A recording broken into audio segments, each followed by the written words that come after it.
Hey guys! It's Kat here again and welcome back to my channel. So, magluluto nga tayo today kasi alam nyo na, si Jowa parang ilang araw na siyang pinagluluto ako kasi 'di ba parang bago lang ako sa work and nag-a-adjust pa ako. Tapos ang nangyayari, siya talaga yung naglilinis ng bahay ngayon and siya din yung nagluluto. So ako talaga work lang talaga yung inaasikaso ko lately. So ngayon, dahil weekend naman and it's a Saturday, ako naman yung magluluto ngayon at ang lulutuin nga natin is chicken sotanghon soup. Pero magluluto din ako ng macaroni salad. Mga simple lang. Medyo kulang-kulang yung ingredients natin kasi alam nyo na, yung bahay namin medyo malayo ito sa palengke. Kung ano lang yung available sa Talipapa, yun lang talaga yung nabili natin. So, si Jowa pa rin yung nabili sa Talipapa kasi hindi naman talaga niya ako masyadong pinapalabas ng bahay. Usually talaga, siya lang talaga yung lumalabas ng bahay kapag may bibilhin. So, ayan nga guys, yung mga pinamili ni Jowa sa Talipapa and aayusin na natin siya. Tayo dito, mantika, tapos wala akong tip ng mga sotanghon, parang kulang to. Ito lang talaga yung sotanghon. So ito yung sotanghon natin. Tapos nagpabili din ako ng repolyo, medyo malaki yung repolyo ha. Carrots, meron din tayo, yung isa para dun sa macaroni natin, yung isa para dito sa sotanghon soup natin. And then sibuyas syempre, bawang, tapos ito para sa macaroni salad natin. Tapos meron tayong, bakit iba? Mali. Condensed dapat. Iba yung napabili ko. Wala, mali. Pabili natin mamaya. Tapos meron tayong broth cubes, paminta, and also itong chicken. Tumutulo. So, ayan. And nagpabili na din ako ng bigas. Ang lalakas namin talaga kumain dito sa bahay. So, parang yung ganito, isa't kalahating araw lang po sa amin. Okay, so ang una natin gagawin is pakukuluan natin tong chicken.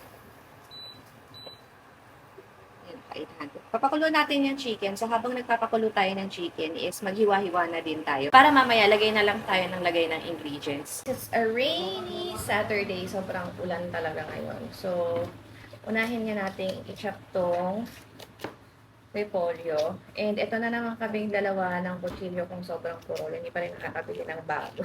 Grabe, kutsilyo na lang di pa makabili sa labas. Siguro pag lumabas kami one of these days, ito, kailangan nasa listahan namin to. Kung bumili ng bagong kutsilyo or ipahasa tong kutsilyo namin. Kasi ang hirap, alam niyo yung hirap talaga maghiwa kapag mapurol yung kutsilyo. Ayan.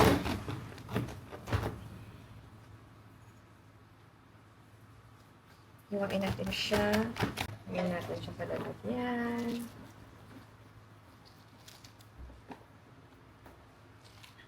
Tignan yung carrots, guys. Para siyang nag-skincare sa kinis. Ang kinis ng carrots. I think, gagantahin ko na lang siya.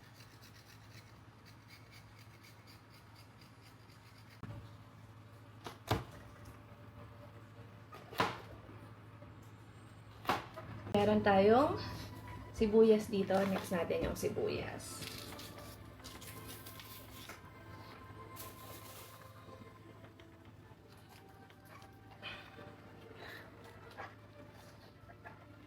Corn, grabe naman sa talas tong sibuyas mo. Ay, ano mo, kutsilyo mo.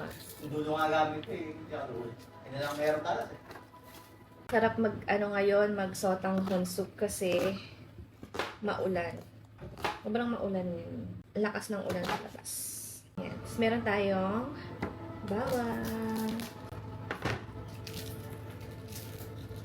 Ayan. Tapos nagpabili pa ako ng dalawang sotanghon. Kasi, tignan mo naman kung gano'ng kaliliit. Akala ko kasi malalaki yung mabibili niya. So, ayan.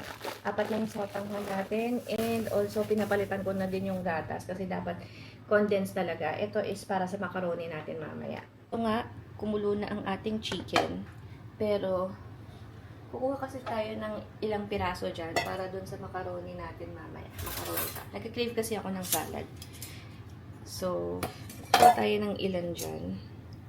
Para gagamitin natin dun. Yung medyo malaman. Kasi, yung dyan kasi sa Talipapa, yung part lang kasi na meron is yung leg part lang talaga. So, yung medyo Mabuto ba? Ayan o, tingnan nyo. Medyo mabuto. Tsaka leg part talaga siya. Konti lang naman para doon sa ating macaroni. Yan, pwede na yan siguro. Meron din naman tayong ilalagay na hampa doon.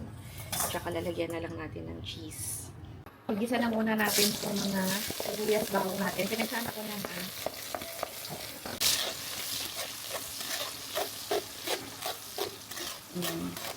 Tapos lagay na natin yung chicken natin. Ayan, para maprito pa rin sa kahit konti.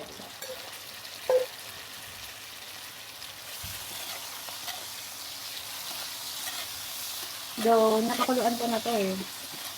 Na konti na lang. I-clear natin sa nitong patis. Tansya-tansya lang guys. Ako, nagsatansya lang talaga. Depende sa panglasa niya guys. Tingnan natin yung ating chicken broth. Yung pinagpakuluan natin kanina. Lagyan natin yung siya dyan. Ayan na.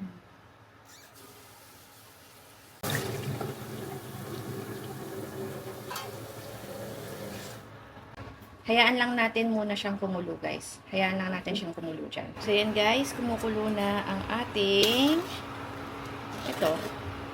Yung chicken. Yung chicken natin. Tapos, ang gagawin ko lang dyan is lalagyan ko siya nitong Knorr cubes. Ayan. Knorr cubes. And then, lalagyan ko din siya nitong paminta. Nakalimutan ko siya lagyan ng paminta kanina.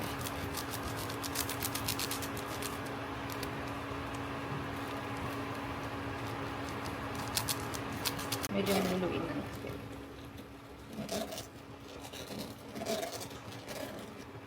After nga nito guys, lalagyan na natin itong mga carrots natin. Halo.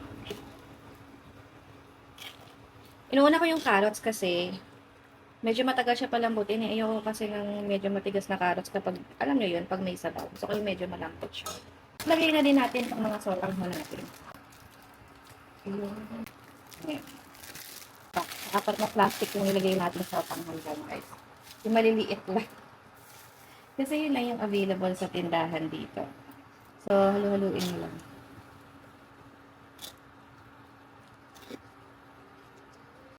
Ayan. So, medyo palalambutin lang natin yung sotanghon natin. And last na natin ilalagay itong repolyo natin.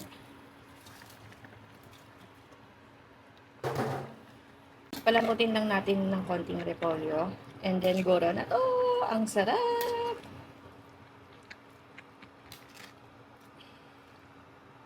Nakita niyo yung noodles. Ano yung noodles nila? So, medyo, yun lang natin. Medyo palambutin lang natin itong mga repolyo ng konti. Tapos, goro na. Ayan na guys! Luto na ang ating sotanghon!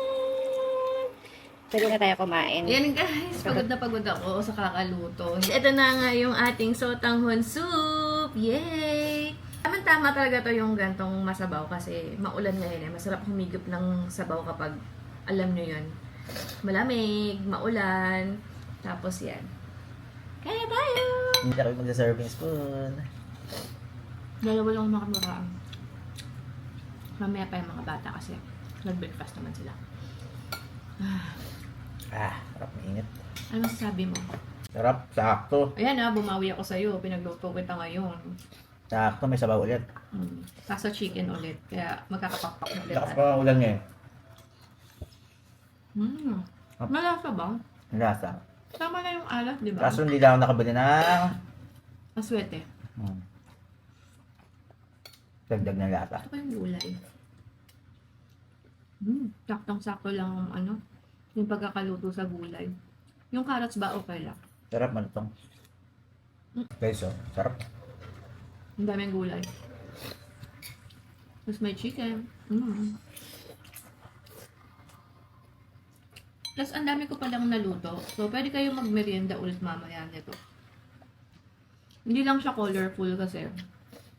Hindi ko na nilagyan ng atswete. Wala kasi ditong tindang atswete. Wala ba?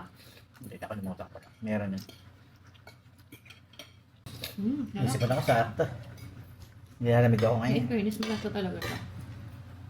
Pag sotanghon kasi, Nahihigop niya yung yung pinakasabaw. Kaya kumukunti yung sabaw.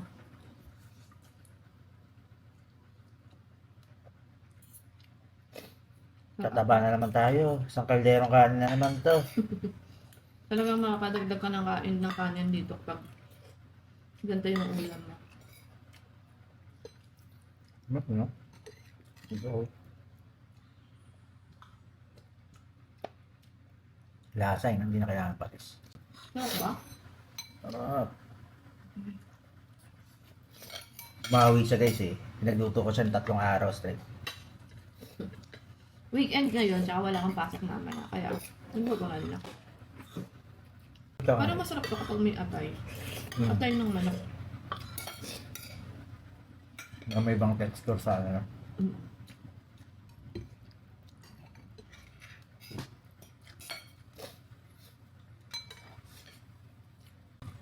Dalawa pa naman sabik na sabik kami sa gulay.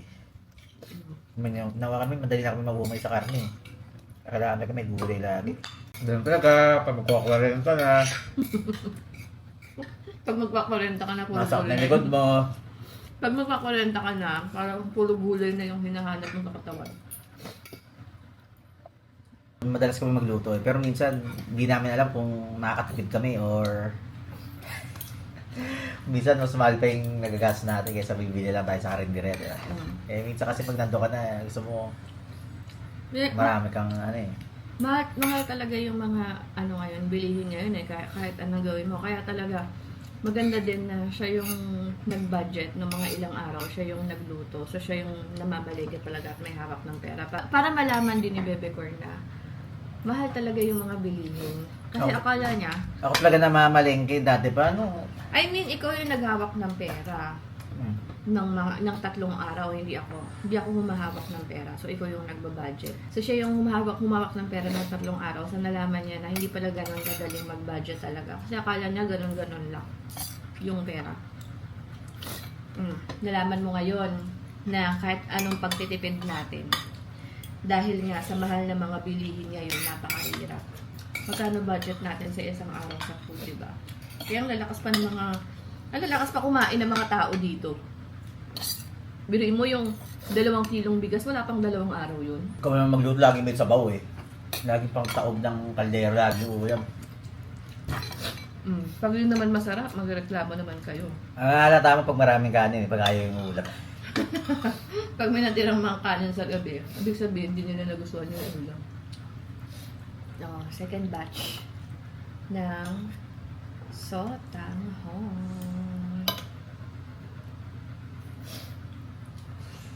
Sarap ng gulay. Alam nyo, minsan nga, napapaisip kami ni Jowa kung paano nakakasurvive yung mga tao, no? Yung mga regular job lang yung kinikita. Like, minimum lang yung sahod.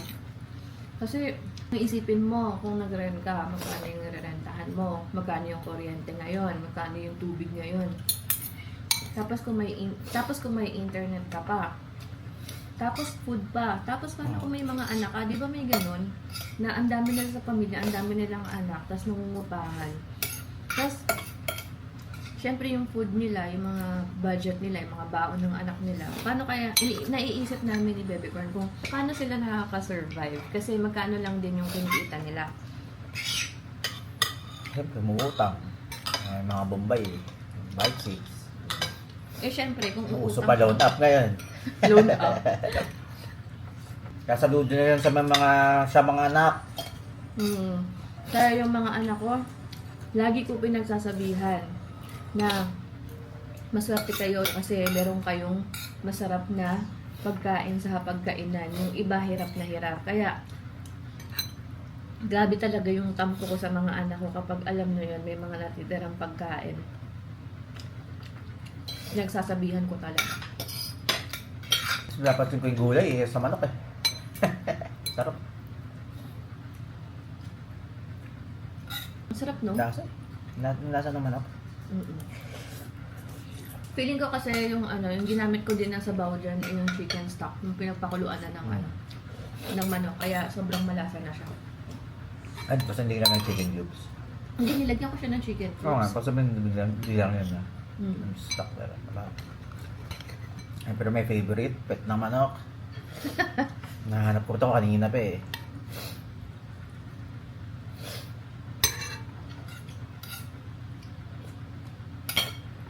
Best part leg, tsaka pet ng manok. So yun guys, bad weather ngayon and also it's a Saturday off natin kaya pahinga day. Malamig, masarap matulog, maulan. And mamaya Netflix and chill tayo sa gabi kasi wala naman tayong pasok. So yun guys, see you on our next video. Chat muna, mamaya.